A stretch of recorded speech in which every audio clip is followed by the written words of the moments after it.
Hello everyone, कैसे हैं आप सभी लोग। Welcome to Endeavour Prep. मेरा नाम है सूरज चौधरी। आज के इस टॉपिक में हम लोग चर्चा करने वाले हैं उल्फा अग्रीमेंट की। उल्फा अकॉर्ड बहुत ही फेमस रहा है और अगर आप पिछले 1-2 दिन में देखेंगे तो ये बहुत चर्चा का विषय रहा है, जहां पर ये इमेज जो स्क्रीन पर आप देख पा रहे हैं बहुत ही फेमस ये इमेज रही है पिछले 1-2 दिनों में। जिसमें आप देखेंगे तो पता लगेगा कि एक तरफ बैठे हुए हमारे देश के गृह मंत्री अमित शाह, साथ में असम के मुख्यमंत्री हिमंता बिस्वा शर्मा और उनके साथ साथ जो है कुछ और सदस्य भी हैं। ये है उल्फा के सदस्य। अब ये आज का जो टॉपिक है, इसके अंदर हम बेसिकली इस वीडियो के अंदर क्या जानने वाले हैं। सबसे पहले हम लोग देखेंगे कि ये जो न्यूज़ है, इस न्यूज़ का क्या मतलब है। दूसरा, जिस उल्फा की हम बात कर रहे हैं, उल्फा है क्या और इसका हिस्टोरिक पर्सपेक्टिव क्या है, कैसे इसका गठन होता है, ये भी हम देखेंगे। इसके साथ साथ जब उल्फा अकॉर्ड होता है या फिर हम नॉर्थ ईस्ट की बात करते हैं तो नॉर्थ ईस्ट और असम जो है इतना इंपॉर्टेंट क्यों हो जाता है, और लास्ट में जाकर के हम देखेंगे ये जो पीस डील हुई है, क्या हम इसका कोई भविष्य देखते हैं। ऐसा तो नहीं है कि ये ठंडे बस्ते में चली जाएगी, या इस पर गवर्नमेंट का फिलहाल दोस्तों क्या कहना है, ये सारी बातें हम इस वीडियो के अंदर देखने वाले हैं। सबसे पहले हम बात करते हैं ये जो खबर आ रही है, इस खबर का मतलब क्या है। देखिए, अगर हम अखबारों को पढ़ें तो पता लगता है कि भाई यहाँ पर एक स्टेटमेंट हमारे देश के गृह मंत्री अमित शाह के द्वारा दिया गया। दोस्तों, उन्होंने कहा देखो कि भाई ये जो उल्फा कैडर का एक फैक्शन है, उल्फा का जो फैक्शन है, यानी कि गुट की बात करो, एंटायर उल्फा की बात हम लोग नहीं कर रहे हैं।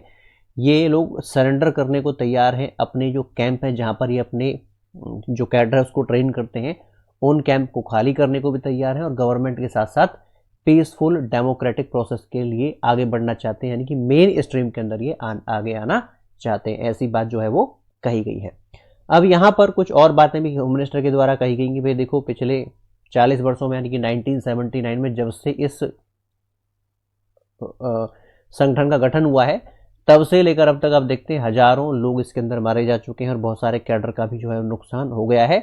अब ये सरेंडर करने को तैयार है। तो ये तो है आज की न्यूज़। अब हम बात करेंगे कि ये जो उल्फा है इसका हिस्टोरिक पर्सपेक्टिव क्या है, कैसा इसका महत्व है, कहानी क्या है। देखो, आज जो आप असम देखते हैं, ये असम का एक पूरे नॉर्थ ईस्ट का एक छोटा सा एक राज्य है। छोटा तो नहीं कहेंगे उसको, एक राज्य असम।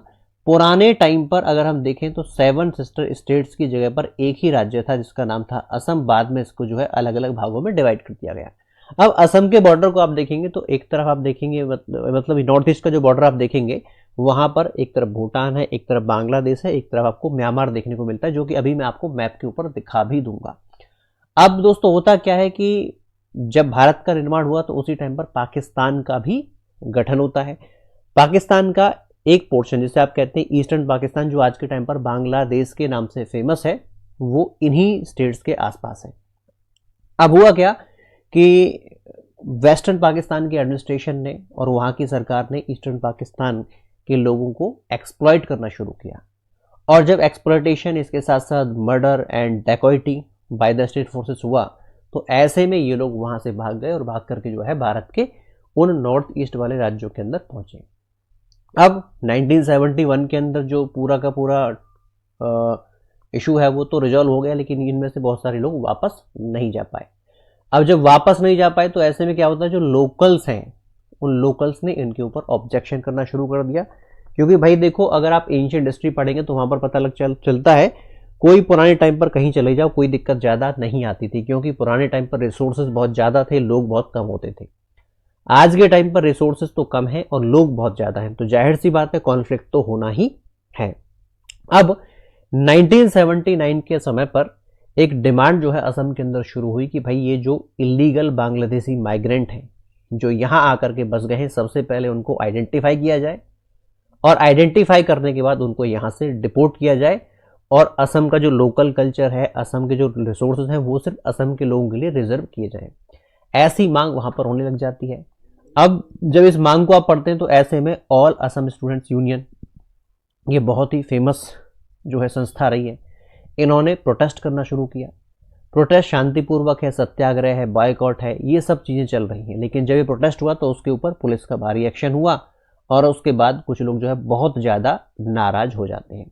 अब यहीं पर हम लोग उल्फा को देखें, लेकिन उससे पहले थोड़ा सा इस कॉन्फ्लिक्ट को और समझ लेते हैं। 1979 के बाद जब 1983 में असम के अंदर इलेक्शन हुए तो लोकल लीडर्स ने इस इलेक्शन को लड़ने से मना कर दिया और यहां पर असम के अंदर वाइड स्प्रेड जो है वायलेंस देखने को मिलता है। At the end central government को इनकी बात को सुनना पड़ा, और जब राजीव गांधी भारत के प्राइम मिनिस्टर होते थे तो 1985 में इन लोकल लीडर्स और सेंट्रल गवर्नमेंट के बीच में एक अकॉर्ड हुआ, जिसको आप कहते हैं असम अकॉर्ड। और यहाँ पर हम लोगों ने माना कि ठीक है भाई, हम इलीगल माइग्रेंट्स को पहचानेंगे, आइडेंटिफाई करने के बाद उनको डिपोर्ट करने का भी काम करेंगे। यानी कि यहीं से अगर आप देखते हैं तो एनआरसी का जो जड़ है वो आपको यहीं पर देखने को मिलती है। अब ये जो लोग आए हैं वो कौन कौन सी तारीख को आए हैं, ये बहुत इंपॉर्टेंट है। देखो 1 जनवरी 1966 और साथ में 25 मार्च 1971, ये 2 डेट जो है वो कट ऑफ के तौर पर इस्तेमाल की जाती है। मतलब जो लोग असम के अंदर आए हैं 1966 से पहले, उनको तो सीधा जो है आप लोगों ने सिटीजन यानी कि नागरिक का और जो है आपको मान्यता दे दी। और 1966 से लेकर के 1971 के बीच में जो लोग आए हैं उनको नागरिकता तो मिल जाएगी, लेकिन ये कहा गया कि भाई 10 वर्षों के बाद आपको वोटिंग का अधिकार मिलेगा। और जो लोग 1971 के बाद में आए उनको नागरिकता नहीं मिलेगी, ऐसा प्रावधान किया गया। अब जो लोग इन 2 तारीखों के बीच में आए हैं उनसे कहा गया कि आप सबसे पहले जो फॉरेनर्स ट्राइब्यूनल है उसके पास जाएं, अपना नाम लिखाएं, और नाम लिखाने के बाद में ये ओनस आपके ऊपर रहेगा, जिम्मेदारी आपके ऊपर रहेगी। आप सिद्ध करें कि आप, आपके पिता या आपके दादा दादी वो जो है यहाँ के नागरिक थे। उसके बाद 1985 में सिटीजनशिप लॉ के अंदर भी अमेंडमेंट किया गया, और अमेंडमेंट करके कहा गया कि 1966 से लेकर के 71 के बीच में जो लोग आए हैं उनको सिटीजनशिप तो दे रहे हैं, लेकिन राइट टू वोट नहीं मिलेगा अगले 10 वर्षों तक। ठीक है साहब, तो ये उस समय के कुछ डेवलपमेंट थे। मैंने थोड़ा सा इसमें ज्यादा बता दिया। वापस चलते हैं उस प्रोटेस्ट की तरफ जो वायलेंटली चल रहा था, जहां पर बार बार कहा जा रहा था कि असम के लोकल कल्चर को बचाना है, असम के जो रिसोर्सेज हैं, असम का जो लैंड है वो लोकल लोगों के लिए है। अब जो लोग ऐसा प्रोटेस्ट कर रहे थे उनमें से कुछ लोगों के नाम जैसे कि परेश बरुआ, अरविंद राजखोवा, जो कि आप होम मिनिस्टर के साथ जिनकी तस्वीर अखबार के अंदर अभी देख भी रहे थे, अब मैंने इमेज आपको दिखाई थी, अनूप चेतिया, भूपेन बोरगोहेन, और ऐसे करके इनके जो साथी हैं उन्होंने मिलकर के असम के शिव सागर में 7 अप्रैल 1979 को एक संगठन का निर्माण किया, जिसको आप कहते हैं United liberation front of Assam. अब इस संगठन को बनाने का मकसद क्या था? जाहिर सी बात है, असम के लिए काम करना है, लेकिन असम के लिए काम कैसे करना है? काम करना है सेपरेटिस्ट के तौर पर, अलगाववाद के तौर पर, यानी कि असम को एक स्वतंत्र राष्ट्र बनाना है, संप्रभु राष्ट्र बनाना है, मतलब भारत से अलग करके एक नया देश बनाने का लक्ष्य इन लोगों ने रख लिया। जब आप इतना बड़ा काम भारत के अंदर करेंगे तो भारत की जो सिक्योरिटी फोर्सेज है वो तो चुपचाप बैठने वाली है नहीं। तो ऐसे में इन्होंने तय किया कि अगर आर्म्ड स्ट्रगल करना पड़े तो वो भी हम करेंगे, और इनफैक्ट इन्होंने आर्म्ड स्ट्रगल करना भारत के साथ में शुरू कर दिया। अब जब आर्म्ड स्ट्रगल आप करेंगे तो ऐसे में आपको फंडिंग चाहिए, ऐसे में आपके बहुत सारे विरोधी भी होंगे लोकल क्षेत्र के अंदर, सिक्योरिटी फोर्स भी आपके सामने होंगी, तो आपको कॉन्फ्लिक्ट के अंदर हर तरह से लड़ना पड़ेगा। अब जब ये सारी घटनाएं चल रही थी तो उस टाइम पर कुछ लोग इनके खिलाफ भी आए, यानी कि जो उनके पॉलिटिकल ओपोनेंट थी, उन्होंने इन उल्फा संगठन ने उनको रास्ते से हटाना शुरू किया। जो पुलिस है, पुलिस पर भी हमले हुए, सिक्योरिटी फोर्सेस पर तो हमले थे ही थे। इसके अलावा जो लोकल इंफ्रास्ट्रक्चर है, जैसे वहां पर अगर कोई रेल रोड बनाना है या फिर कोई लोकल कोई फैसिलिटी है, उनको भी डिस्ट्रक्ट करना इन लोगों ने शुरू कर दिया। अब फंडिंग की कमी पड़ी तो किसी वहां के बिजनेसमैन के बेटे को उठा लिया। तो कहने का मतलब क्या है, वहां पर लोकल जो क्राइम है उसके अंदर भी कहीं ना कहीं इनको देखा जाता था। शुरू में तो इनको बहुत समर्थन मिला था, बाद में कुछ इन घटनाओं के कारण से इनका समर्थन जो है कम हो जाता है, क्योंकि जब आप असम पुलिस पर अटैक करते हो तो वहां के जो असम पुलिस के लोग हैं वो कहाँ के हैं? वो भी तो असम के ही है ना जी। तो ऐसे करके इनका कुछ पॉपुलैरिटी जो है वो थोड़ा सा कम होनी शुरू हो जाती है। और बाद में यहाँ पर 1990 में 1990 में भारत की सरकार भी इनके ऊपर बैन लगा देती कि भाई आप जो है भारत के अंदर काम कर ही नहीं सकते। अब जब ये काम कर रहे हैं तो भारत के अंदर और भी ऐसे संगठन हैं जो सरकार के खिलाफ या फिर हमारे सिस्टम के खिलाफ काम करते रहते हैं, जैसे कि एनएसजी यानी नक्सलाइट है। तो इंटेलिजेंस एजेंसी कहती है कि भाई इनका सीधा सीधा संबंध इन एजेंसी, इन अलग संगठनों से भी रहा है। अब इन लोगों ने जब काम करना शुरू किया तो हमारी सिक्योरिटी फोर्सेज ने इन पर एक्शन लिया, और जब एक्शन लिया तो ये लोग यहाँ से भाग गए और भाग करके पड़ोसी देशों में, जैसे कि अगर आप असम को देखेंगे तो असम के यहाँ पर ये है भाई हमारा पड़ोसी देश, जिसे आप कहते हैं, जानते हैं, भूटान के नाम से। ये बांग्लादेश आ जाता है, और यहाँ की बात करेंगे तो ये आ जाता है म्यांमार। जब ये लोग भूटान के अंदर पहुंचे तो हम, यानी कि हमारी सिक्योरिटी फोर्सेस डायरेक्ट जा करके वहां पर ऑपरेशन लॉन्च नहीं कर सकते। सेम म्यांमार की बात करें तो पॉसिबल नहीं था। तो ऐसे में क्या हुआ कि हमारी सिक्योरिटी, हमारी जो गवर्नमेंट है, उन्होंने भूटान से बात की और बात करके हमारी सिक्योरिटी फोर्स यानी कि इंडियन आर्मी और साथ में भूटान आर्मी, इन दोनों ने मिलकर के जॉइंट ऑपरेशन चलाया और उनको इस एरिया से बाहर निकलना शुरू किया। अब जब ये पूरा ऑपरेशन हुआ तो इस ऑपरेशन में बहुत सारा कैडर इनका मारा भी गया और बहुतों ने आकर के यहाँ पर जो है वो सरेंडर भी कर दिया था। तो ये उस समय की बात है। अब जब ये सारी कहानी चल रही थी तो उसी टाइम पर अरविंद राजखोवा नाम के जो इनके लीडर हैं उनको बांग्लादेश के अंदर अरेस्ट कर लिया गया और वहां से इंडिया डिपोर्ट कर दिया गया। और एक एक करके जो पार्टी की टॉप ब्रास है उसके ऊपर गवर्नमेंट की होल्डिंग बनने लगी और बाद में जाकर के ये लोग सीरियस एंगेज टॉक के अंदर भारत की सरकार के साथ एंगेज हो गए, क्योंकि हमारी गवर्नमेंट ने भी कहा देखो जो आपको चाहिए वो सब कुछ देने को हम लोग तैयार हैं, बट एक चीज मत मांगना और वो है सेपरेटिज्म। यानी कि अगर आप भारत से अलग होने की बात करोगे तो वो तो हम लोग डिस्कस करने वाले भी नहीं है, छोड़ दीजिए कि उस पर हम कहां पहुंचेंगे, बोले उस पॉइंट को तो निकाल ही दीजिए। उसके अलावा जो आपके असम को लेकर के इशू है उसको हम लोग एड्रेस करने को तैयार हैं। तो ये जो टॉक है वो होनी शुरू हो जाती है। अब अग्रीमेंट हो गया। अब क्वेश्चन ये है कि ये जो अग्रीमेंट हुआ है उसका नॉर्थ ईस्ट और असम के लिए क्या इंपॉर्टेंस है। देखिए, अगर आप वर्तमान गवर्नमेंट की बात करें तो ये लोग फॉलो करते हैं एक्ट ईस्ट पॉलिसी को, यानी कि हमारी जो पॉलिसी है वो सिंपल है कि अगर हमें भारत को ग्रो करना है, ग्रोथ और डेवलपमेंट की तरफ लेकर के जाना है तो सब जगह करना पड़ेगा, उसमें नॉर्थ ईस्ट भी आता है। तो हमारी गवर्नमेंट का एक सीधा सा ऑब्जेक्टिव है कि हाई इन्वेस्टमेंट आपको करना है और करवाना भी है नॉर्थ ईस्ट के अंदर। जैसे एग्जांपल मैं आपको यहाँ पर दे सकता हूँ, पिछले कुछ सालों में आप देखेंगे जो नंबर ऑफ एयरपोर्ट्स हैं, जो पहले 9 हुआ करते थे बढ़कर के 16 हो गए। नंबर ऑफ फ्लाइट्स की बात करें, जो पहले 900 होती थी वो 1900 हो गई हैं। इसके अलावा बहुत सी जगह ऐसी हैं जहां पर इंडियन रेलवे आज़ादी के 70 से अधिक वर्षों के बाद में पहली बार वहां पर पहुंची है। इसके साथ साथ वाटरवे पर भी काम हो रहा है। लोकल कनेक्टिविटी को सुधारने की भी बात की जा रही है कि गांव को शहरों से जोड़ना है और बड़े जो शहर हैं उनको हाईवे से जोड़ना है, ये सारी बातें भी हो रही हैं। इसके अलावा जो सबसे बड़ा बोन ऑफ कंटेंशन रहता था, जिसको आप अस्फा कहते हैं, अस्फा के अंदर कंट्रोल में जो एरिया है उनके भी एरिया को कम किया गया है।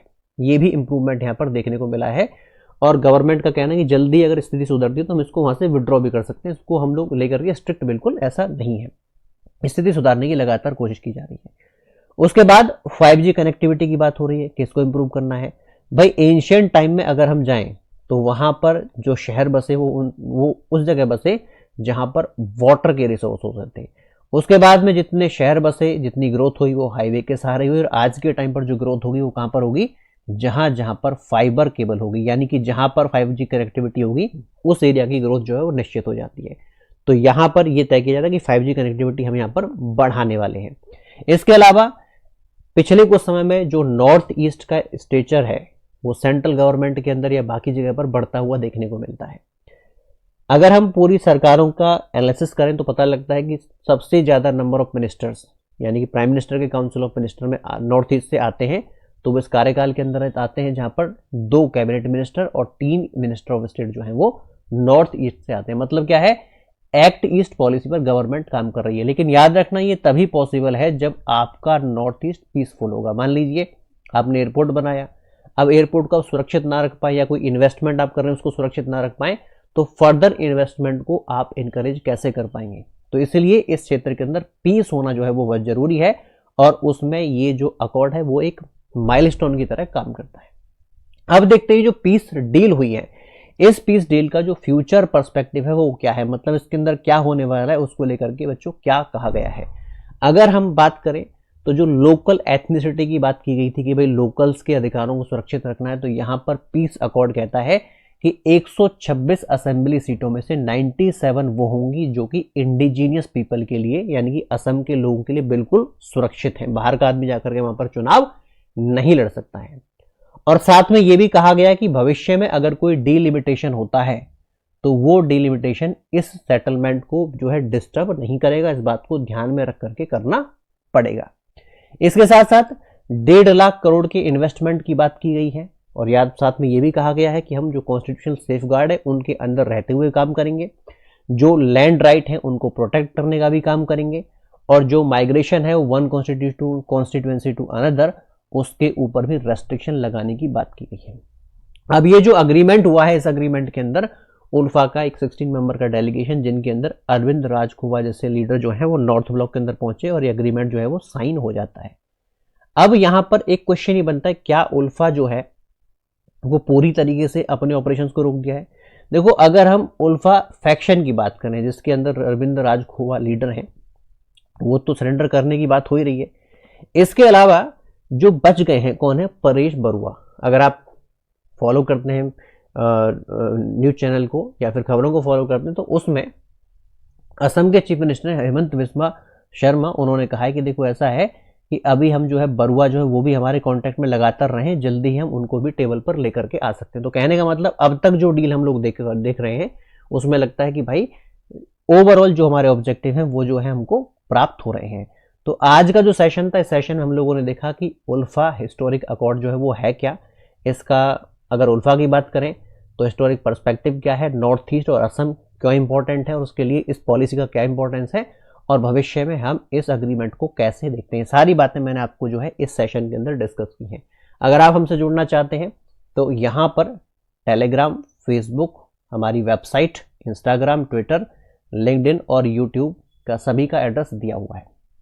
वीडियो आपको कैसा लगा?